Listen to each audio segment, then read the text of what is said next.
ನಿಮ್ಮ ಬಿಡುವಿನ ಸಮಯದಲ್ಲಿ ಕೃತಿಕಾ ಕುಟೀರ ಯೂಟ್ಯೂಬ್ ಚಾನಲ್ ನೋಡ್ತಾ ಇರುವಂತಹ ಎಲ್ಲರಿಗೂ ಕೃತಿಕಾ ಕಡೆಯಿಂದ ನಮಸ್ಕಾರ. ಮೊದಲನೇದಾಗಿ ನಮ್ಮ ಎಲ್ಲ ಕೃತಿಕಾ ಕುಟೀರ ಯೂಟ್ಯೂಬ್ ಚಾನೆಲ್ನ ಎಲ್ಲ ಸಬ್ಸ್ಕ್ರೈಬರ್ಸ್ಗಳಿಗೂ ವ್ಯೂವರ್ಸ್ಗಳಿಗೂ ಕನ್ನಡ ರಾಜ್ಯೋತ್ಸವದ ಹಾರ್ದಿಕ ಶುಭಾಶಯಗಳು. ಕನ್ನಡ ರಾಜ್ಯೋತ್ಸವ ಅಂತಂದ್ರೆ ನವೆಂಬರ್ ನೆನಪಾಗುತ್ತೆ. ಅದರಲ್ಲೂ ನವೆಂಬರ್ 1 ಅಂತ ಶುರುವಾದ್ರೆ ನವೆಂಬರ್ 30 ತನಕ ಪ್ರತಿ ಕಡೆ ಪ್ರತಿ ದಿನ ಕನ್ನಡದ ಹಬ್ಬವನ್ನ ಜೋರಾಗಿ ಸಂಭ್ರಮಿಸ್ತಾ ಇರ್ತೀವಿ. ಬಟ್ ಆ ಒಂದು ಸ್ವತಂತ್ರನ ನಮಗ್ ತಂದ್ಕೊಟ್ಟು ಇವತ್ತು ಇಷ್ಟು ಜೋರಾಗಿ ಸಂಭ್ರಮಿಸ್ತಾ ಇರುವಂತಹ ನಮ್ಮಂತವ್ರು ಒಂದು ಸತಿ ಆದ್ರೂ ಯೋಚನೆ ಮಾಡ್ಬೇಕು, ಈ ಸ್ವತಂತ್ರ ತಂದ್ಕೊಡೋಕೆ ಎಷ್ಟೊಂದು ಜನ ಹೋರಾಟಗಾರರಿದ್ದಾರೆ, ಅವ್ರ ಹಿಂದಿನ ಶ್ರಮ ಹೇಗಿತ್ತು, ಹೇಗ್ ಸಿಕ್ತು ಅಂತೆಲ್ಲ ಯೋಚನೆ ಮಾಡ್ಬೇಕಾದ್ರೆ ನನಗೆ ಸಿಕ್ಕಿದ್ದು ಜಾನಪದ ವಿದ್ವಾಂಸರ ಆಗಿರುವಂತಹವರು, ನಾಟಕಕಾರರು, ಲೇಖಕರು, ಸಾಕಷ್ಟು ಪುಸ್ತಕಗಳನ್ನ ಕೂಡ ಬರೆದು ನಮ್ಮ ಮೈಸೂರಿನಲ್ಲಿ ನಮ್ಮ ಸುತ್ತಲೇ ಸಾಕಷ್ಟು ಕನ್ನಡದ ಕೆಲಸವನ್ನ ಮಾಡ್ತಾ ಇರುವಂತಹ ಡಾಕ್ಟರ್ ಸುಜಾತ ಅಕ್ಕಿ ಮ್ಯಾಮ್ ನನ್ನ ಜೊತೆ ಇದ್ದಾರೆ. ಮ್ಯಾಮ್, ಕಾರ್ಯಕ್ರಮಕ್ಕೆ ಆತ್ಮೀಯವಾದ ಸ್ವಾಗತ. ಧನ್ಯವಾದಗಳು. ಸ್ವಾಗತ. ನಮಸ್ತೆ. Thank you ma'am. ಮ್ಯಾಮ್, ಮೊದಲಿಗೆ ಕನ್ನಡ ರಾಜ್ಯೋತ್ಸವದ ಶುಭಾಶಯಗಳು. ನಿಮಗೂ ಕೂಡ ಇಡೀ ಕರ್ನಾಟಕದ ಜನತೆಗೆ ಕನ್ನಡ ರಾಜ್ಯೋತ್ಸವದ ಶುಭಾಶಯಗಳನ್ನು. ಮೊದಲಿಗೆ ಮ್ಯಾಮ್, ನಾವೆಲ್ಲರೂ ಒಂದು ಮನೆ ಕಟ್ಟಬೇಕು, ನಮ್ದು ಅಂತ ಮನೆ ಮಾಡ್ಬೇಕು ಅಂತೀವಿ. ಆದ್ರೆ ಕನ್ನಡ ಅಂತ ಬಂದಾಗ ನಮ್ಮ ಕನ್ನಡ ನಾಡು ಅಂತ ನಾವು ಇವತ್ತು ಎಷ್ಟು ಹೆಮ್ಮೆಯಿಂದ ಹೇಳ್ಕೊತೀವಿ. ನೀವೊಂದು ಒಳ್ಳೆ ಪುಸ್ತಕವನ್ನ ಕೂಡ, ನಾಟಕವನ್ನ ಬರೆದಿದ್ದೀರಾ, ಕರ್ನಾಟಕ ಏಕೀಕರಣ ಅಂತ. ಈ ಒಂದು ಏಕೀಕರಣ ಅನ್ನೋದು, ಈ ಒಂದು ಹೋರಾಟ ಹುಟ್ಟಿದ್ ಹೇಗೆ? ಈ ಏಕೀಕರಣ ಹೋರಾಟ ಆರಂಭವಾಗಿದ್ದು ಸ್ವಾತಂತ್ರ್ಯ ಪೂರ್ವದಲ್ಲೇ ಏಕೀಕರಣ ಅಂದ್ರೆ ಭಾಷಾವಾರು ಪ್ರಾಂತಗಳ ವಿಂಗಡಣೆಯನ್ನು ಆಗಬೇಕು ಅನ್ನೋ ಉದ್ದೇಶದಿಂದ, ಅಂದ್ರೆ ಏಕೀಕರಣ ಹೋರಾಟಕ್ಕಾಗಿ ಒಂದು ವೇದಿಕೆಯ ಅವಶ್ಯಕತೆ ಇರುತ್ತದೆ. ಆ ಹಿನ್ನೆಲೆಯಲ್ಲಿ BM ಶ್ರೀ ಅವರು ಕನ್ನಡ ಮಾತು ತಲೆ ಎತ್ತುವ ಬಗೆ ಅನ್ನೋದು ಒಂದು ಭಾಷಣ ಕೂಡ ಮಾತಾಡ್ತಾರೆ. ಕನ್ನಡ ಭಾಷೆ, ನಾಡು, ನುಡಿ ಹೇಗೆ ಬೆಳಿಬೇಕು, ಹೇಗೆ ತಲೆ ಎತ್ತಬೇಕು ಅನ್ನುವ ಹಿನ್ನೆಲೆಯಲ್ಲಿ ಹೀಗಿದ್ದಾಗ ಎಲ್ಲ ಅಖಂಡ ಕರ್ನಾಟಕ ಏಕೀಕರಣಗೊಳ್ಳಬೇಕು ಅನ್ನೋಕ್ಕೆ ಮೂಲ ಚಾಲನೆ ಸಿಕ್ಕಿದ್ದು ಆಂಧ್ರದ ಪೊಟ್ಟಿ ಶ್ರೀರಾಮುಲು ಅನ್ನೋರು ಒಂದು ಸಮಗ್ರ ಆಂಧ್ರ ಏಕೀಕರಣಗೊಳ್ಳಬೇಕು ಅಂತ ಅವರೆಲ್ಲರೂ 53 ದಿನ ಉಪವಾಸ ಮಾಡ್ತಾರೆ. ಯಾರು ಉಪವಾಸ ಸತ್ಯಾಗ್ರಹ ಕೊಡ್ತಾರೆ? ಯಾರು? ಪೊಟ್ಟಿ ಶ್ರೀರಾಮುಲು ಎನ್ನುವ ಒಬ್ಬ ಹೋರಾಟಗಾರ. ಉಪವಾಸ ಕೂತಾಗ ಅವರು ಮರಣ ಹೊಂದ್ತಾರೆ. ಅವಾಗ ಆಂಧ್ರದಲ್ಲಿ ತುಂಬಾ ಗಲಭೆ ಶುರುವಾಗಿಬಿಡುತ್ತೆ. ಶುರುವಾಗಿ ಆ ಪ್ರಾರಂಭದಲ್ಲಿ ನೆಹರು ಸ್ವಾತಂತ್ರ್ಯ ಬಂದ ತಕ್ಷಣ ಇಡೀ ಭಾರತದಲ್ಲಿ ಭಾಷಾವಾರು ಪ್ರಾಂತಗಳ ವಿಂಗಡಣೆನೆ ಹೆಚ್ಚಾಗ್ಬಿಡುತ್ತೆ. ಈ ಭಾಷಾವಾರು ಪ್ರಾಂತಗಳ ವಿಂಗಡಣೆ ಮತ್ತು ಬಾಂಗ್ಲಾದೇಶದ ಸಮಸ್ಯೆ, ನಿರಾಶ್ರಿತರ ಸಮಸ್ಯೆ, ಇಡೀ ನಮ್ಮ ಆರ್ಥಿಕ ಚಟುವಟಿಕೆ ಪ್ರಾರಂಭವಾಗಿದ್ದೆ 47ರಲ್ಲಿ ಸ್ವಾತಂತ್ರ್ಯ ಸಿಕ್ಕರು. 1950ರಲ್ಲಿ ಅದೇನಾಗುತ್ತೆ, ಆರ್ಥಿಕ ಚಟುವಟಿಕೆ ಪ್ರಾರಂಭ ಆಗ್ತವೆ. ಈ 3 ವರ್ಷಗಳ ಕಾಲ ಭಾಷಾವಾರು ಪ್ರಾಂತಗಳ ವಿಂಗಡಣೆಯನ್ನು ಯಾವ ಹಿನ್ನೆಲೆಯಿಂದ ಅವರು ತಯಾರು ಮಾಡ್ತಾರೆ ಅಂತಂದ್ರೆ, ಇಡೀ ಭಾಷಾವಾರು ಯಾವ್ಯಾವ ಭಾಷೆ ಯಾವ ಪ್ರದೇಶದಲ್ಲಿ ಹೆಚ್ಚು ಜನ ಇದ್ದಾರೆ ಆ ಭಾಷೆಯನ್ನ ಗಡಿಯನ್ನ ಗುರುತು ಮಾಡ್ತಾರೆ. ಹಾಗಾಗಿ ಪೊಟ್ಟಿ ಶ್ರೀರಾಮುಲು ಮರಣಾನಂತರ ಆಂಧ್ರ ಏಕೀಕರಣಗೊಂಡಿರುತ್ತೆ. ಆಂಧ್ರ ಏಕೀಕರಣಗೊಂಡ ತಕ್ಷಣ ಆ ಪ್ರಭಾವ ಕರ್ನಾಟಕದ ಮೇಲೆ ಬೀಳುತ್ತೆ. ಕರ್ನಾಟಕದಲ್ಲಿ ಕೂಡ ಏನು ಕರ್ನಾಟಕ ಏಕೀಕರಣಗೊಳ್ಳಬೇಕು ಅನ್ನುವ ಒಂದು ಉದ್ದೇಶದಿಂದ ಈ ಬೆನಗಲ್ ರಾಮರವರು, ಶ್ಯಾಮರಾವರು, ಆಮೇಲೆ ಹಳ್ಳಿಕೇರಿ ಗುದ್ಲೆಪ್ಪ, ಸಿದ್ದಪ್ಪ ಕಂಬಳಿ ಅವರು, ಹೊಸಮನಿ ಸಿದ್ದಪ್ಪನವರು, ಆಮೇಲೆ ಹಲವು ರೀತಿಯ ಈ ಕಡೆ ಬಳ್ಳಾರಿ ಬಂದ್ರೆ ಚನ್ನಬಸಪ್ಪನವರು, ಡೆಪ್ಯೂಟಿ ಚನ್ನಬಸಪ್ಪನವರಂತೂ ಕನ್ನಡದಲ್ಲಿ ಬರೆಸ್ತಾ ಇರ್ತಾರೆ. ಒಳಗ ಅದು ಯಾವ ಆಡಳಿತ ವ್ಯವಸ್ಥೆ ಹೇಗಿರುತ್ತೆ ಅಂದ್ರೆ, ಹೊರಗಡೆ ಉರ್ದು ಮಾತಾಡೋದು, ಮರಾಠಿ ಮಾತಾಡಿದ್ರೆ ಒಳಗಡೆ ಇವರು ಉರ್ದು ಬೋರ್ಡ್ ಹಾಕಿ, ಮರಾಠಿ ಬೋರ್ಡ್ ಹಾಕಿ ಒಳಗಡೆ ಕನ್ನಡವನ್ನ ಕಲಿಸ್ತಾ ಇರ್ತಾರೆ. ಎಷ್ಟೋ ನಾಟಕಗಳು ಕೂಡ ಬೆಳಗಾವಿ ಪ್ರದೇಶದಲ್ಲೆಲ್ಲ, ಗಡಿ ಭಾಗದಲ್ಲೆಲ್ಲ ಸಂಪೂರ್ಣವಾಗಿ ಕನ್ನಡ ನಾಟಕಗಳನ್ನ ಆಡಿ ಆ ಮೂಲಕ ಅವೇರ್ನೆಸ್ ಅನ್ನ, ಅಂದ್ರೆ ಜಾಗೃತಿಯನ್ನ, ಕನ್ನಡದ ಬಗ್ಗೆ ಜಾಗೃತಿಯನ್ನ ಮೂಡಿಸ್ತಾರೆ. ಈ ಹಿನ್ನೆಲೆಯಲ್ಲಿ ವಿದ್ಯಾವರ್ತಕ ಸಂಘ ಆರಂಭವಾಗುತ್ತೆ. ರಾಹ ದೇಶಪಾಂಡೆ ಅವರು, ಹಳ್ಳಿಕೆರೆ ಗುದ್ಲೆಪ್ಪನಂತವ್ರು, ಸರ್ ಸಿದ್ದಪ್ಪ ಕಂಬಳಿ ಅವರು, ಹೊಸಮನಿ ಸಿದ್ದಪ್ಪನವರು, KF ಪಾಟೀಲ್ ಅವರು, ಪಾಟೀಲ್ ಪುಟ್ಟಪ್ಪನವರು, ಈ ಚನ್ನಬಸಪ್ಪನವರು, ಆಮೇಲೆ ಹರ್ಡೇಕರ್ ಮಂಜಪ್ಪನವರು, ಹಲವು ರೀತಿಯ ಹೋರಾಟಗಾರರು. 245ಕ್ಕಿಂತ ಹೆಚ್ಚು ಕರ್ನಾಟಕ ಏಕೀಕರಣಗೊಳ್ಳಲು ಹೋರಾಟ ಮಾಡಿರ್ತಕ್ಕಂಥ ಮಹಾನ್ ವ್ಯಕ್ತಿಗಳು ಇದ್ದಾರೆ. ಅವ್ರನ್ನೆಲ್ಲ ನಾವು ನವೆಂಬರ್ ತಿಂಗಳೆಲ್ಲ ನಾವು ದಿನನಿತ್ಯ ಸ್ಮರಿಸಿದ್ರು ಸಾಲದು. ಅವರೆಲ್ಲ ಪ್ರಾತಃ ಸ್ಮರಣೀಯರು ಅಂತಾನೆ ನಾವು ಅವ್ರನ್ನ ಕರಿತೀವಿ. ಏಕೆ ಅಂತಂದ್ರೆ ಇಡೀ ಕನ್ನಡ ನಾಡು ನುಡಿ ನೆಲ ಜಲ ಗಡಿ ಪ್ರದೇಶಗಳೆಲ್ಲ ಯಾವ ಹಿನ್ನೆಲೆಯಲ್ಲಿ ಇರ್ತವೆ ಅಂತಂದ್ರೆ ಭಾಷೆ. ಎಲ್ಲರಿಗೂ ಭಾಷೆ ಅನ್ನೋದು ಒಂದು ತಾಯಿ, ಭಾಷೆ ಅನ್ನೋದು ಒಂದು ಬದುಕು. ಭಾಷೆ ಮಾನವನ ಸಂಸ್ಕೃತಿಯ ಪ್ರತಿಬಿಂಬ. 2000-3000 ವರ್ಷಗಳಿಂದಲೂ ಕನ್ನಡ ಭಾಷೆ ಲಿಪಿ, ಅಲ್ಮಿಡಿ ಶಾಸನ, ತಾಳಗುಂದದ ಶಾಸನ ಅದನ್ನೆಲ್ಲ ಪ್ರತಿನಿಧಿಸ್ತದೆ. ಆ ಹಿನ್ನೆಲೆಯಲ್ಲಿ ಇಡೀ ನಮ್ಮ ಪಂಪ ಇಂದ ಆರಂಭವಾಗಿರ್ತಕ್ಕಂಥ ನಮ್ಮ ಕನ್ನಡ ಸಾಹಿತ್ಯ, ಪಂಪ, ರನ್ನ, ಜನ್ನ, ಹಲವು ರೀತಿಯ ರತ್ನತ್ರಯರು, ರಾಘವಾಂಕ, ಹರಿಹರ, ವಚನಕಾರರು, ದಾಸ ಶರಣರು, ದಾಸ ಸಾಹಿತ್ಯ ಬರತಕ್ಕಂಥ ಕನಕದಾಸರು, ಪುರಂದರದಾಸರು, ಈ 770 ಅಮರ ಗಣಗಳು ಎಲ್ಲರೂ ಕನ್ನಡವನ್ನ ಸಮಗ್ರವಾಗಿ ಅವರು ದುಡಿದು ಬೆಳೆಸಿದ್ದಾರೆ. ಈ ಹಿನ್ನೆಲೆಯಲ್ಲಿ ನಾವು ಏನ್ ಮಾಡ್ಬೇಕು ಅಂದ್ರೆ ಕನ್ನಡಕ್ಕಾಗಿ ಹೋರಾಟ ಮಾಡಿರ್ತಕ್ಕಂಥ ಹಲವು ಜನ, 245ಕ್ಕಿಂತ ಹೆಚ್ಚು ಜನ ಹೋರಾಟಗಾರರಿದ್ದಾರೆ. ರಾಯಚೂರಲ್ಲಿ ನಾಗಪ್ಪ ಇದ್ದಾರೆ, ಕೃಷ್ಣಮೂರ್ತಿ ಕಲ್ಲೂರು ಇದ್ದಾರೆ, ಅಂದನಪ್ಪ ದೊಡ್ಡಮೇಟಿ ಅವರಂತೂ ದೇಹ ಎರಡು ಮಾಡಕ್ ಕೊಡ್ತೀನಿ ಹೊರತು ಕರ್ನಾಟಕ ಎರಡು ಮಾಡಲ್ಲ, ನಾವು ಬಿಡಕ್ ಸಾಧ್ಯನೇ ಇಲ್ಲ ಅನ್ನೋ ಮಾತನ್ನ ಹೇಳ್ತಾರೆ. ಆಮೇಲೆ ಕನ್ನಡಕ್ಕಾಗಿ ದುಡಿದಂತವ್ರು ಪಾಟೀಲ್ ಪುಟ್ಟಪ್ಪರು ಒಂದ್ ಮಾತು ಹೇಳ್ತಾರೆ, ಬಾರಿಸು ಕನ್ನಡ ಡಿಮ್ಡಿಮವ್ವ ಅಂತ ಬರೆದವರು ಪಾಟೀಲ್ ಇವರು ಕುವೆಂಪು ಅವರು, ಆದ್ರೆ ಅದನ್ನು ಬಾರಿಸಿದವರು ಉತ್ತರ ಕರ್ನಾಟಕದವರು ಅಂತ. ಹಂಗೆ ಕರ್ನಾಟಕ ವಿದ್ಯಾವರ್ಧಕ ಸಂಘ ಎಲ್ಲ ಕರ್ನಾಟಕ ಏಕೀಕರಣಗೊಳ್ಳಲು ಅದು ಒಂದು ಸಮಗ್ರವಾದ ಒಂದು ವೇದಿಕೆ ಆಯಿತು.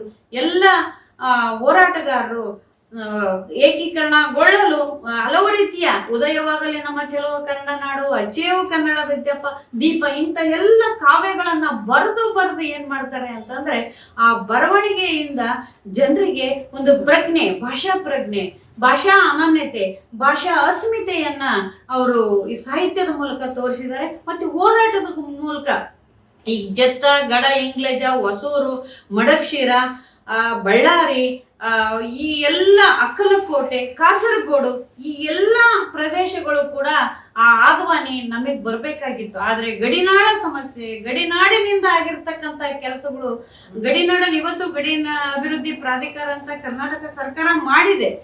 ಆ ಹಿನ್ನೆಲೆಯಲ್ಲಿ ಗಡಿಯಲ್ಲಿ ಕೂಡ ಕನ್ನಡಿಗರ ಒಂದು, ನಾವು ಕಾಸರಗೋಡಿಗೆ ವಿದ್ಯಾರ್ಥಿ ದೆಸೆಯಲ್ಲಿ ಹೋದಾಗ ಕನ್ನಡಿಗರಿಗೆ ಆಗಿ ಕನ್ನಡಿಗರ ಕಣ್ಣೀರನ್ನ ಹಾಕ್ಬಿಟ್ರು. ಅಷ್ಟು ಪರಿಸ್ಥಿತಿ ಅವರಿಗೆ ಗಂಭೀರ. ಈ ಕಡೆ ಉದ್ಯೋಗ ಸಿಗೋದ್ರಿಂದ ಹಿಡಿದು ಕನ್ನಡ ಜನರನ್ನ ನಿರ್ಲಕ್ಷ್ಯ ಮಾಡೋದು, ಗಡಿನಾಡುಗಳಲ್ಲಿ ತಮ್ಮ ಮಾತೃಭಾಷೆಯನ್ನ ಒಳಗಡೆ ಮನೆಯಲ್ಲಿ ಕನ್ನಡ ಮಾತಾಡ್ತಾರೆ, ಹೊರಗಡೆ ಎರಡು ದ್ವಿಭಾಷಿಕತೆ. ನೋಡ್ರಿ, ಹೆಚ್ಚು ಭಾಷೆ ಕಲ್ತವನು ಬಹಳ ಬುದ್ಧಿವಂತ ಇರ್ತಾನೆ, ಹೆಚ್ಚು ಶ್ರಮವನ್ನ ಆತ ಹಾಕಿರ್ತಾನೆ. ಆಮೇಲೆ ಜ್ಞಾನ ಕೂಡ ಹೆಚ್ಚು ಭಾಷೆ ಕಲಿತಷ್ಟು ನಮಗೆ ಅಪಾರವಾದ ಜ್ಞಾನ ಕೂಡ ಲಭ್ಯವಾಗುತ್ತದೆ. ಆ ಹಿನ್ನೆಲೆಯಲ್ಲಿ ಕನ್ನಡ ನಾಡು ನುಡಿ ನೆಲ ಜಲಕ್ಕಾಗಿ ಇಡೀ ಕರ್ನಾಟಕದಲ್ಲಿ ಹಲವಾರು ರೀತಿಯ, ಇಡೀ ಜಿಲ್ಲೆಯಲ್ಲಿ 2-3 ಜಿಲ್ಲೆಯಲ್ಲಿ 5-10 ಜನ ನಮಗೆ ಹೋರಾಟಗಾರರು ಸಿಗ್ತಾರೆ. ಬಹುತೇಕ ಹೈದರಾಬಾದ್ ಕರ್ನಾಟಕ ಇರ್ಬೋದು, ಕಲ್ಯಾಣ ಕರ್ನಾಟಕ ಇರ್ಬೋದು, ಮಧ್ಯ ಕರ್ನಾಟಕ ಇರ್ಬೋದು, ಈ ಭಾಗದಲ್ಲೆಲ್ಲ ಹೆಚ್ಚು ಜನ ಏಕೀಕರಣ ಹೋರಾಟಗಾರರು ಇದ್ದಾರೆ. ಮ್ಯಾಮ್, ಹಾಗೆ ನಿಮ್ಮ ಪುಸ್ತಕವನ್ನ ನೋಡ್ತಾ ಇದ್ದಾಗ ಇಲ್ಲಿ ಒಬ್ರು ಹುತಾತ್ಮರಾದ್ರು ಅಂತ ಕೂಡ ನೀವು ಉಲ್ಲೇಖಿಸಿದ್ದೀರಾ. ಅದು ಕರ್ನಾಟಕ ಏಕೀಕರಣದ ಹೋರಾಟದ ಸಮಯದಲ್ಲಿ ಅಂತ. ಎಷ್ಟೊಂದ್ ಜನ ಯಾವ್ಯಾವ್ದೋ ರೀತಿಯಲ್ಲಿ ಹೋರಾಟ ಮಾಡಿದ್ದಾರೆ. ಈ ಹುತಾತ್ಮರಾದ್ರು ಅನ್ನೋ ಒಂದು ವಿಷಯ ನಿಮ್ಗೆ ಹೇಗೆ ಸಿಕ್ತು? ಯಾವ ಕಾರಣಕ್ಕೆ ಇದಾಗಿತ್ತು? ಅದಕ್ಕೆ ಬಹಳ ಒಂದು ಪ್ರಸಂಗ ತುಂಬಾ ಚೆನ್ನಾಗಿದೆ. ನನಗೆ ಸೋಲಿಗರ ಬಾಲ್ಯ ನಾಟಕಕ್ಕೆ ರತ್ನಮ್ಮ ಹೆಗಡೆ ಅಂತ ಪ್ರಶಸ್ತಿ ಬಂದಿತ್ತು, ಕರ್ನಾಟಕ ವಿದ್ಯಾವರ್ಧಕ ಸಂಘದವರು ಕೊಡೋದು. ಆ ಪ್ರಶಸ್ತಿ ಬಂದಾಗ ಪಾಟೀಲ್ ಪುಟ್ಟಪ್ಪನವರು ಆ ವಿದ್ಯಾವರ್ಧಕ ಸಂಘದಲ್ಲಿ ಅಧ್ಯಕ್ಷರಾಗಿದ್ರು. ಅವಾಗ ಹೋದಾಗ ಹಿಂಗೆ, ಸರ್ ನಾನು ಕರ್ನಾಟಕ ಏಕೀಕರಣ ನಾಟಕ ಬರೆದಿದ್ದೀನಿ ಅಂತ ಹೇಳಿದೆ ಅವರಿಗೆ. ಓ ಹೌದಾ, ನಿಂದ್ ಯಾವ ಊರು ಅಂದ್ರು. ನಾನು ತಕ್ಷಣ ಮೈಸೂರು ಅಂದೆ. ಆಮೇಲೆ ಇಲ್ಲ ಸರ್, ಸ್ವಂತ ಊರು ಬಳ್ಳಾರಿ ಅಂತ ಅಂದೆ. ಹಂಗಂದ ತಕ್ಷಣ ಸ್ವಂತ ಜಿಲ್ಲೆ ಬಳ್ಳಾರಿನಾ, ನೀನು ಬಳ್ಳಾರಿಯವರು ಆಗಿದ್ದಕ್ಕೆ ಕರ್ನಾಟಕ ಏಕೀಕರಣ ನಾಟಕ ಬರ್ಲಿಕ್ಕೆ ಸಾಧ್ಯ ಆಗಿದೆ ಅನ್ನೋ ಮಾತನ್ನು ಕೂಡ ಅವರು ಹೇಳಿದ್ರು. ವಿಶೇಷ ಏನಪ್ಪಾ ಅಂತಂದ್ರೆ, ಬಳ್ಳಾರಿಯಲ್ಲಿ ಆಂಧ್ರ ಮತ್ತು ಕನ್ನಡದ ಒಂದು ದ್ವಿಭಾಷಿಕತೆ ನೆಲ ಅಂತ ಆದ್ವಾನಿ ಇರ್ಬೋದು, ಬಹಳ ಊರುಗಳು ಕೂಡ ಕನ್ನಡನೇ ಮಾತಾಡ್ತಾರೆ. ಅಲ್ಲಿ ಚನ್ನಬಸಪ್ಪ ಅನ್ನೋರು ಕೂಡ ತುಂಬಾ ಹೋರಾಟ ಮಾಡ್ತಾರೆ ಆದ್ವಾನಿಯಲ್ಲಿ. ಅವು ಹೀಗಿದ್ದಾಗ ಕನ್ನಡಕ್ಕಾಗಿ ಕನ್ನಡ ಬಳ್ಳಾರಿಯನ್ನ ಸೇರ್ಸ್ಬೇಕಂದ್ರೆ ಚುನಾವಣೆ ನಡೆಯುತ್ತೆ ಅಲ್ಲಿ. ಭಾಷೆಗಾಗಿ ನೋಡಿ, ಬಹಳ ಆಶ್ಚರ್ಯ ಅಂದ್ರೆ ಭಾಷೆಗಾಗಿ ನಡೀತಕ್ಕಂತ ಚುನಾವಣೆ ಇದೆಯಲ್ಲ, ಬಹಳ ಅಭೂತಪೂರ್ವವಾದ ಒಂದು ವಿಶಿಷ್ಟವಾದ ಪ್ರಸಂಗ ಅಂತ ನಾವು ಹೇಳ್ಬೋದು. ಕನ್ನಡಕ್ಕಾಗಿ ಮುಂಡ್ಲೂರು ರಾಮಪ್ಪನವರು, ತೆಲುಗಿಗಾಗಿ ಮುಂಡ್ಲೂರು ರಾಮಪ್ಪನವರು ಚುನಾವಣೆಗೆ ನಿಲ್ತಾರೆ. ಕನ್ನಡಕ್ಕಾಗಿ ಯಾರಪ್ಪ ಅಂತಂದ್ರೆ ಅರಗಿನ ದೋಣಿ ಬಸವನಗೌಡ ಅವರು ಚುನಾವಣೆಗೆ ನಿಲ್ತಾರೆ. ಬಳ್ಳಾರಿ ಆಂಧ್ರಕ್ಕೆ ಸೇರಿಸ್ಬೇಕಾ ಕರ್ನಾಟಕ ಸೇರಿಸ್ಬೇಕು ಅನ್ನುವ ಹಿನ್ನೆಲೆಯಲ್ಲಿ ಚುನಾವಣೆಯನ್ನು ಮಾಡಿದ್ದಾರೆ. ಅಂದ್ರೆ ಇಲ್ಲಿ ಕನ್ನಡಕ ಪರವಾಗಿ ನಿಂತವರು ಅರಗಿನ ದೋಣಿ ಬಸವನಗೌಡ, ತೆಲುಗು ಪರ ನಿಂತವರು ಮುಂಡ್ಲೂರು ಗಂಗಪ್ಪನವರು ಅಂತ. ಇವರಿಬ್ಬರಲ್ಲಿ ಒಂದು ಸ್ಪರ್ಧೆ ಬಂದಾಗ ಆಂಧ್ರದವರೆಲ್ಲರೂ ಸೇರ್ಕೊಂಡು ಏನ್ ಮಾಡ್ತಾರೆ ಅಂತಂದ್ರೆ, ಬೆಳ್ಳಿ ಬಿಲ್ಲು ಬಂಗಾರದ ಬಾಣವನ್ನ ಹಿಡಿದುಕೊಂಡು ಏನ್ ಮಾಡ್ತಾರೆ, ಇದು ಚುನಾವಣೆಯಲ್ಲಿ ತೆಲುಗು ವಿಜಯ ಆದ ತಕ್ಷಣ ನಾವು ಅದನ್ನ ಯಾರಿಗ್ ಬಿಡ್ತೀವೋ, ಯಾರ ಹತ್ರ ಹೋಗುತ್ತೋ ಅದು ಅವರಿಗೆ ಬಂಗಾರದ ಬಾಣ ಅಂತ ಇಲ್ಲಿ ಅನೌನ್ಸ್ ಮಾಡ್ತಾರೆ. ಆ ತಕ್ಷಣ ಏನಾಗುತ್ತೆ ಅಂತಂದ್ರೆ, ತೆಲುಗು ಇಲ್ಲಿ S.K. ಕರೀಂ ಖಾನ್ ಮತ್ತೆ ಏನು ನಮ್ಮ ಹುತಾತ್ಮರಾಗಿರ್ತಕ್ಕಂಥ ರಂಜಾನ್ ಸಾಬ್ರವರು ಅವರು ನಾಳೆ ಇದ್ರ ಚುನಾವಣೆಯಲ್ಲಿ ಅವ್ರು ಗೆದ್ದು ಬಿಡ್ತಾರೆ. ಯಾರು ಅರಗಿನ ದೋಣಿ, ಕನ್ನಡ ಪರವಾಗಿ ನಿಂತಿರ್ತಕ್ಕಂಥ ಅರಗಿನ ದೋಣಿ ಬಸವನಗೌಡ ವಿಜಯ ಗೆದ್ದು ಬಿಡ್ತಾರೆ. ಗೆದ್ದ ತಕ್ಷಣ ಏನಾಗುತ್ತೆ, ಮರುದಿನಕ್ಕೆ ಬಳ್ಳಾರಿಯನ್ನ ಕರ್ನಾಟಕಕ್ಕೆ ಸೇರಿಸಬೇಕು ಅನ್ನೋ ಹಿನ್ನೆಲೆಯಲ್ಲಿ ರಾತ್ರಿ ಎಲ್ಲ ಪೆಂಡಾಲ್ ಕೂಡ, ಅವರು ಪೆಂಡಾಲ್ ಗುತ್ತಿಗೆದಾರನೂ ಆಗಿರ್ತಾರೆ ಯಾರು ರಂಜಾನ್ ಸಾಬು, ರಾತ್ರಿ ಎಲ್ಲ ನಾಳೆ ಸ್ಟೇಜ್ ರಂಗಸಜ್ಜಿಕೆಯನ್ನ ತಯಾರು ಮಾಡೋಕ್ಕೋಸ್ಕರ ಎಲ್ಲ ನಿಂತಿರ್ತಾರೆ. ಆದ್ರೆ ಆಂಧ್ರದ ಕಿಡಿಗೇಡಿಗಳು ಏನ್ ಮಾಡ್ತಾರೆ ಅಂದ್ರೆ, ಈ ಏನು ರಂಜಾನ್ ಸಾಬ್ ನಿಂತಿರ್ತಾನ ಅವರಿಗೆ ಮುಖಕ್ಕೆ ಆಸಿಡ್ ಬಲ್ಬ್ ಅನ್ನ ಹೆರಚಿ ಓಡೋಗ್ಬಿಡ್ತಾರೆ ಆಂಧ್ರದ ಕಿಡಿಗೇಡಿಗಳು. ಹಾಗಿದ್ದಾಗ ಏನಾಯ್ತು, ಅವರು ಕುಸ್ತಿಪಟ್ಟು ಇರ್ತಾರೆ, ಇಲ್ಲ ನಾನು ಬದುಕ್ತೀನಿ, ಕನ್ನಡ ಭುವನೇಶ್ವರಿ ನಾನು ಬದುಕಿಸ್ತಾಳೆ ಅಂತಾನೆ ಅವರು ರಂಜಾನ್ ಸಾಬು ದೇಹ ತ್ಯಾಗ ಮಾಡ್ತಾರೆ. ಮರುದಿನ ಬಳ್ಳಾರಿಗೆ ನಿಜಲಿಂಗಪ್ಪನವರು ಹೋಗ್ತಾರೆ, ಕೋ ಚನ್ನಬಸಪ್ಪನವ್ರು ಇರ್ತಾರೆ. ಅವರೆಲ್ಲ ರೈತ ಪತ್ರಿಕೆಯಲ್ಲಿ ರಂಜಾನ್ ಸಾಬ್ ಬಗ್ಗೆ ತುಂಬಾನೇ ಅವರು ಬರವಣಿಗೆಯನ್ನ ಮಾಡಿದ್ದಾರೆ. ಆ ರಂಜಾನ್ ಸಾಬು ತೀರಿ ಹೋಗ್ತಾರೆ. ಮರುದಿನ ಬಳ್ಳಾರಿ ಆಂಧ್ರಕ್ಕೆ ಸೇರುತ್ತೆ. ಈಗೂ ಕೂಡ ಸರ್ಕಾರ ಏನ್ ಮಾಡಿದೆ ಅಂತಂದ್ರೆ, ಒಂದು ಅಂಚೆ ಚೀಟಿ ವ್ಯವಸ್ಥೆಯನ್ನ ಮಾಡಿ, ಅಂಚೆ ಚೀಟಿ ಬಿಡುಗಡೆಯನ್ನು ಕೂಡ ರಂಜಾನ್ ಸಾಬ್ ಅವರ ಹೆಸರಲ್ಲಿ ಸ್ಮರಣೆ ಮಾಡ್ಕೊಂಡು ಬಿಡುಗಡೆ ಮಾಡಿದ್ದಾರೆ. ಆಮೇಲೆ ಒಂದು ಸರ್ಕಲಿ ಕೂಡ ಬಳ್ಳಾರಿಯಲ್ಲಿ ರಂಜಾನ್ ಸಾಬ್ ಹೆಸರನ್ನ ನೇಮಕ ಮಾಡಿದ್ದಾರೆ. ಅದೆಲ್ಲ ಏಕೀಕರಣ ಹೋರಾಟಗಾರರಿಗೆ ಕೊಟ್ಟ ಗೌರವ ಸಮರ್ಪಣೆ ಅಂತ ನಾನು ಇಲ್ಲಿ ಹೇಳಲಿಕ್ಕೆ ಬಯಸ್ತೇನೆ. ಆಮೇಲೆ ಅಳವಂಡಿ ಶಿವಮೂರ್ತಿ ಸ್ವಾಮಿಗಳು, ಅವ್ರನ್ನ ನಾವು ಮರೆಯೋ ಹಾಗಿಲ್ಲ. ಏಕೆ ಅಂದ್ರೆ ಬಳ್ಳಾರಿ ಇವತ್ತೇನಾದ್ರೂ ಕರ್ನಾಟಕಕ್ಕೆ ಸೇರ್ಬೇಕು ಅಂದ್ರೆ ಅವರ ಅಳವಂಡಿ ಶಿವಮೂರ್ತಿ ಸ್ವಾಮಿಗಳ ಕೊಡುಗೆ ಬಹಳ ಅಪಾರವಾಗಿದೆ. ಅವರು ಏಕೀಕರಣ ಹೋರಾಟಗಾರರು ಹೌದು, ಸ್ವಾತಂತ್ರ್ಯ ಹೋರಾಟಗಾರರು ಹೌದು. ಇದರಲ್ಲಿ ಹೋಗ್ಬಿಟ್ಟು ದೆಹಲಿಯಲ್ಲಿ ಉರ್ದುನಲ್ಲಿ ಮಾತಾಡ್ತಾರೆ. ಅವರು ಉರ್ದು ಭಾಷೆ ಬರೋದ್ರಿಂದ ಉರ್ದು ಮಾತಾಡಿ ಕನ್ನಡಕ್ಕಾಗಿ, ಆಮೇಲೆ ಭಾಷಾವಾರು ಪ್ರಾಂತಗಳ ವಿಂಗಡಣೆಯಲ್ಲಿ ಕೂಡ ಹೈದರಾಬಾದ್ ನವಾಬನ ಒಂದು ಶರಣಾಗತಿಯಲ್ಲಿ ಕೂಡ ಈ ಎಲ್ಲರ ಪಾತ್ರ ಬಹಳ ಇದೆ. ಸರ್ದಾರ್ ವಲ್ಲಭಾಯ್ ಪಟೇಲ್ಗೆ ಇವರು ಬಹಳ ಬಹಳ ಹತ್ತಿರ ಆಗಿರ್ತಕ್ಕಂಥ ವ್ಯಕ್ತಿತ್ವವನ್ನ ಅಳವಂಡಿ ಶಿವಮೂರ್ತಿ ಸ್ವಾಮಿಗಳು ಹೊಂದಿರ್ತಾರೆ. ಆ ಹಿನ್ನೆಲೆಯಲ್ಲಿ ಬಳ್ಳಾರಿಯನ್ನ ಕರ್ನಾಟಕಕ್ಕೆ ಸೇರಿಸ್ತಾರೆ, ಮೈಸೂರು ರಾಜ್ಯಕ್ಕೆ ಸೇರಿಸ್ತಾರೆ. ಆಮೇಲೆ ವಿಶೇಷವಾಗಿ ಜಯದೇವಿ ತಾಯಿ ಲಿಗಾಡೆ ಅನ್ನೋರು ಸೊಲ್ಲಾಪುರದವರು. ಅವರು ಸೊಲ್ಲಾಪುರದಲ್ಲಿ ಕರ್ನಾಟಕದಲ್ಲಿ ಹುಟ್ಟಿ ಬೆಳೆದು ಸೊಲ್ಲಾಪುರ ಮದುವೆ ಮಾಡಿ ಹೋದ ಅವರು ಕರ್ನಾಟಕ ಏಕೀಕರಣಕ್ಕಾಗಿ ಹೋರಾಟವನ್ನು ಮಾಡಿದಂತ ವಿಶೇಷವಾದ ಮಹಿಳೆಯವರು. ಅವರ ತಾಯಿಯ ಪದಗಳು ಅಂತಾನೆ ಅವರು ಕಾವ್ಯವನ್ನ ರಚಿಸ್ತಾರೆ. ಆಮೇಲೆ ಕೊನೆಗೆ ಅವರ ಅಂತ್ಯಕಾಲದಲ್ಲಿ ಸೊಲ್ಲಾಪುರವನ್ನ ಕರ್ನಾಟಕ ಸೇರಿಸ್ಬೇಕಂತ ತುಂಬಾ ಹೋರಾಟ ಮಾಡ್ತಾರೆ. ಆದ್ರೆ ಹೋರಾಟ ವಿಫಲ ಆಗುತ್ತೆ. ಕೊನೆಗೆ ಬಸವನ ಬಾಗೇವಾಡಿಗೆ ಹೋಗಿ ತಮ್ಮ ಅಂತ್ಯಕಾಲವನ್ನ, ಅಂದ್ರೆ ಕಲ್ಯಾಣಕ್ಕೆ ಹೋಗಿ ತಮ್ಮ ಅಂತ್ಯಕಾಲವನ್ನ ಅವರು ಅಂತ್ಯಕಾಲದಲ್ಲಿ ಅವರು ಇದ್ದು ಬರ್ತಾರೆ. ಆದ್ರೆ ಕನ್ನಡ ವಚನ ಸಾಹಿತ್ಯ ಇರ್ಬೋದು, ಕನ್ನಡಕ್ಕಾಗಿ ಬಸವ ಜಯಂತಿ ಮಾಡ್ತಾರೆ. ಅಲ್ಲಿ ಆ ಭಾಗದಲ್ಲಿ, ಬೆಳಗಾವಿ ಜಿಲ್ಲೆಯ ಭಾಗದಲ್ಲಿ ಮರಾಠಿಗರ ವಿರೋಧನೂ ಅಷ್ಟೇ ಇರುತ್ತೆ. ವಿರೋಧಕ್ಕೆ ಇವರು ಕೂಡ ಕನ್ನಡಿಗರಿಗಾಗಿ ಅಕ್ಕನ ಜಯಂತಿ ಮತ್ತೆ ಬಸವಣ್ಣನ ಜಯಂತಿಯನ್ನು ಮಾಡ್ತಾ 5 ಜನ ಕನ್ನಡದ ಕುಲ ಪಾಲಕಿಯರು ಅಂತ ಇರ್ತಾರೆ. ರತ್ನಶೀಲಾ ಗುರೆಡ್ಡಿ ಅನ್ನೋ ಮಹಿಳೆ ಕರ್ನಾಟಕ ಏಕೀಕರಣ ಹೋರಾಟದಲ್ಲಿ ಮಹಿಳೆಯರ ಪಾತ್ರ ಅಂತಾನೆ PhD ಮಾಡಿದ್ದಾರೆ. ಅದ್ರಲ್ಲೆಲ್ಲ ವಾರದ ಬಸಮ್ಮ, ವಾರದ ಮನೆತನದವರು, ಮತ್ತೆ ಆ ಮೇಡಮ್ ಅವರು, ಇವರೆಲ್ಲರೂ 5 ಜನ ಸೇರಿ ಅದರಲ್ಲಿ ವಿಶೇಷವಾಗಿ ಜಯದೇವಿ ತಾಯಿ ಲಿಗಾಡೆ ಕರ್ನಾಟಕ ಏಕೀಕರಣಕ್ಕಾಗಿ ಹೋರಾಟವನ್ನು ಮಾಡಿ ಅದ್ರಗುಂಚಿ ಶಂಕರೇಗೌಡರು ಅನ್ನೋರು ಒಬ್ರು ಉಪವಾಸ ಕುಂದಿರ್ತಾರೆ. ಹೆಂಗೆ ಆಂಧ್ರದಲ್ಲಿ ಪಟ್ಟಿ ಶ್ರೀರಾಮಲ್ಲಿ ಕೂತ್ಕೊಂಡ್ರು ಹಾಗೆ ಹುಬ್ಬಳ್ಳಿ ಸಮೀಪ ಈ ಒಂದು ಅದುರುಗುಂಚಿ ಅಂತ ಒಂದು ಊರಿದೆ. ಆ ಊರಲ್ಲಿ ಉಪವಾಸ ಸತ್ಯಾಗ್ರಹವನ್ನ 23 ದಿನ, ಗಾಂಧೀಜಿಯವರು 22 ದಿನ, ಇವರು ಅದುರುಗುಂಚಿ ಶಂಕರೇಗೌಡರು ಕರ್ನಾಟಕ ಏಕೀಕರಣಗೊಳ್ಬೇಕಂತ 23 ದಿನ ಉಪವಾಸವನ್ನು ಕುತ್ಕೊಳ್ತಾರೆ. ಅವರು ಉಪವಾಸವನ್ನು ಬಿಡಿಸುವ ಸಲುವಾಗಿ ಜಾತ್ರೆ ಬಂದಾಗ ಬಂಡಿ ಕಟ್ಟಿಕೊಂಡು ಜನ ಎಲ್ಲ ಬಂದು ಅವ್ರನ್ನೆಲ್ಲ ಮಾತಾಡ್ಸಿ ಹೋಗ್ತಾ ಇರ್ತಾರೆ. ಅದುರುಗುಂಚಿ ಇವತ್ತಿಗೂ ಹುಬ್ಬಳ್ಳಿ ಹತ್ರ ಇದೆ. ಆ ಸಮಯದಲ್ಲಿ ಜಯದೇವಿ ತಾಯಿ ಲಿಗಾಡಿ ಅವರು ರಕ್ತದಲ್ಲಿ ಪತ್ರ ಬರೆದು ಕಳಿಸ್ತಾರೆ. ನೀವು ಏಕೀಕರಣ ಹೋರಾಟಕ್ಕಾಗಿ ನೀವು ಕೂತಿದ್ದೀರಾ, ಇದನ್ನ ನಿಲ್ಸಿ ನಾವೆಲ್ಲರೂ ಏಕೀಕರಣಕ್ಕೆ ಹೋರಾಟ ಮಾಡೋಣ ಅನ್ನೋದು.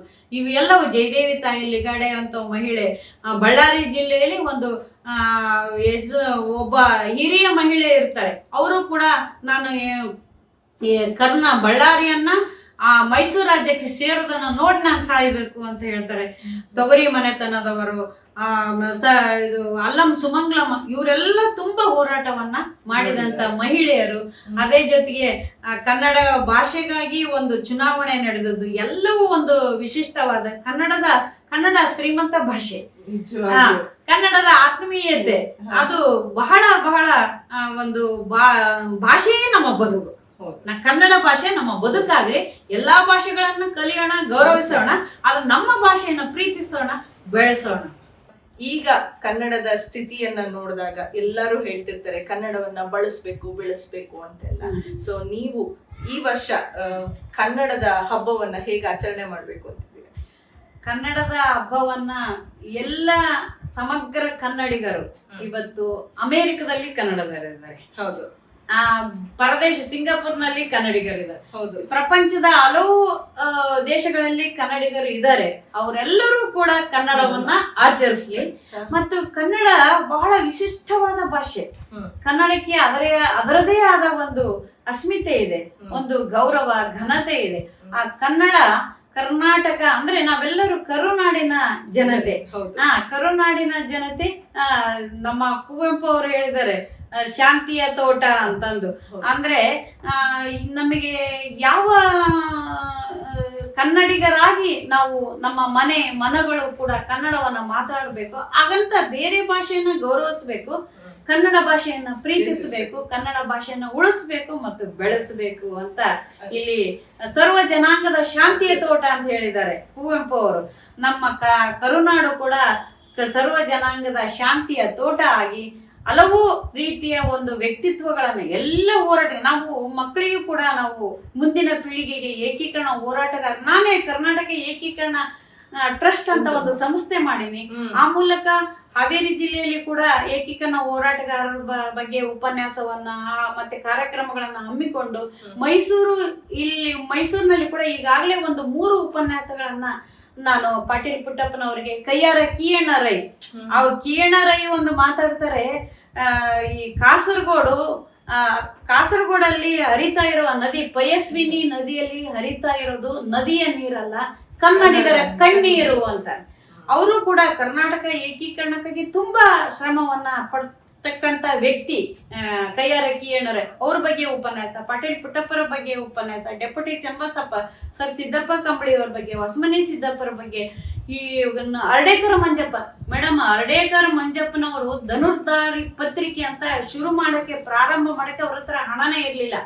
ದಾವಣಗೆರೆ ಬೊಂದಾಳೆ ಬಾಳಪ್ಪ ಅಂತ ವ್ಯಕ್ತಿ ದಾವಣಗೆರೆಯಲ್ಲಿ ಮಾಗಾನಹಳ್ಳಿ ಒಂದು ಕುಟುಂಬಕ್ಕೆ ಕರ್ಕೊಂಡೋಗಿ ಆ ವರ್ತಕರ ಮೂಲಕ, ವರ್ತಕರಿಗೂ ಆಸೆ ಕನ್ನಡದ ಬಗ್ಗೆ, ಅವರು ಕನ್ನಡ ಬೆಳೆಸ್ಲಿಕ್ಕಾಗಿ ಅವ್ರಿಗೆ 2,000-3,000 ರೂಪಾಯಿ ಹಣವನ್ನು ಕೊಡ್ತಾರೆ.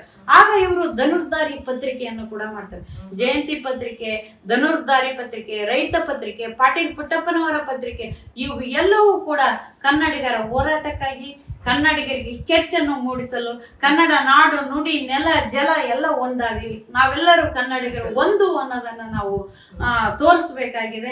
ಅಕ್ಕಪಕ್ಕ ಇಲ್ಲ ಸೋದರ ಭಾಷೆಗಳನ್ನ ಗೌರವಿಸೋಣ, ಅವರಿಗೂ ಕೂಡ ಅರಿವನ್ನು ಮೂಡಿಸಿ ಕನ್ನಡದ ಕೆಚ್ಚನ್ನ, ಕನ್ನಡದ ಪ್ರೀತಿಯನ್ನ, ಕನ್ನಡದ ಭಾತೃತ್ವವನ್ನ ಹಂಚೋಣ ಅಂತ ಇಲ್ಲಿ ಹೇಳಲಿಕ್ಕೆ ಬಯಸ್ತೇನೆ. ಇವಾಗ್ಲೂ ಸಾಕಷ್ಟು ಕಥೆಗಳು ಇದೆ, ಎಷ್ಟು ನೋವಿನ ಕಥೆಗಳಲ್ವಾ, ಅವರೆಲ್ಲ ಅಷ್ಟು ನೋವಿನಿಂದ ಒಂದು ಸಂಭ್ರಮವನ್ನ ತಂದು ಕೊಟ್ಟಿದ್ದಾರೆ. ನಾವು ಕನ್ನಡದವರು ಅಂತ ಹೇಳೋಕೆ ಎಷ್ಟೊಂದ್ ಜನ ಹಿಂಜರಿತಾ ಇದ್ದಾರೆ.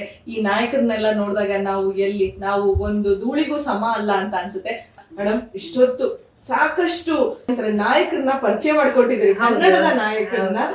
ನಿಮ್ಮ ಬಿಡುವಿನ ಸಮಯದಲ್ಲಿ ನನಗೆ ಸ್ವಲ್ಪ ಸಮಯ ಕೊಟ್ಟಿದ್ದಕ್ಕೆ ಧನ್ಯವಾದಗಳು ಮ್ಯಾಮ್. ಮತ್ತೊಮ್ಮೆ ಕನ್ನಡ ರಾಜ್ಯೋತ್ಸವದ ಶುಭಾಶಯಗಳು. ಧನ್ಯವಾದಗಳು. ನಿಮಗೂ ಶುಭಾಶಯಗಳು. ಕನ್ನಡ ಜನತೆಗೆ ಎಲ್ಲ ಕರ್ನಾಟಕ ರಾಜ್ಯೋತ್ಸವದ ಶುಭಾಶಯಗಳು. ಕನ್ನಡಕ್ಕಾಗಿ ಹೋರಾಡಿದಂತಹ ಇಂಥ ನಾಯಕರನ್ನ ನೆನಪಿಸ್ಕೊಂತ ಇವತ್ತಿನ ಸಂಭ್ರಮವನ್ನ ಆಚರಿಸಿದ್ರೆ ನಿಜವಾಗ್ಲೂ ಆ ಕನ್ನಡ ಹಬ್ಬಕ್ಕೆ ಮೆರುಗು ಸಿಗುತ್ತೆ ಅಂತ ಹೇಳ್ತಾ ಇವತ್ತಿನ ಈ ಎಪಿಸೋಡ್ ನಿಮ್ಮೆಲ್ಲರಿಗೂ ಇಷ್ಟವಾಗಿದೆ ಅಂತ ಭಾವಿಸ್ತಾ ಮತ್ತೊಮ್ಮೆ ಹೇಳ್ತಾ ಇದ್ದೀನಿ, ನಮ್ಮ ಕೃತಿಕ ಕುಟೀರ ಯೂಟ್ಯೂಬ್ ಚಾನೆಲ್ನ ಪರವಾಗಿ ಸಮಸ್ತ ಕನ್ನಡಿಗರಿಗೂ ಎಲ್ಲರಿಗೂ ಕನ್ನಡ ರಾಜ್ಯೋತ್ಸವದ ಹಾರ್ದಿಕ ಶುಭಾಶಯಗಳು.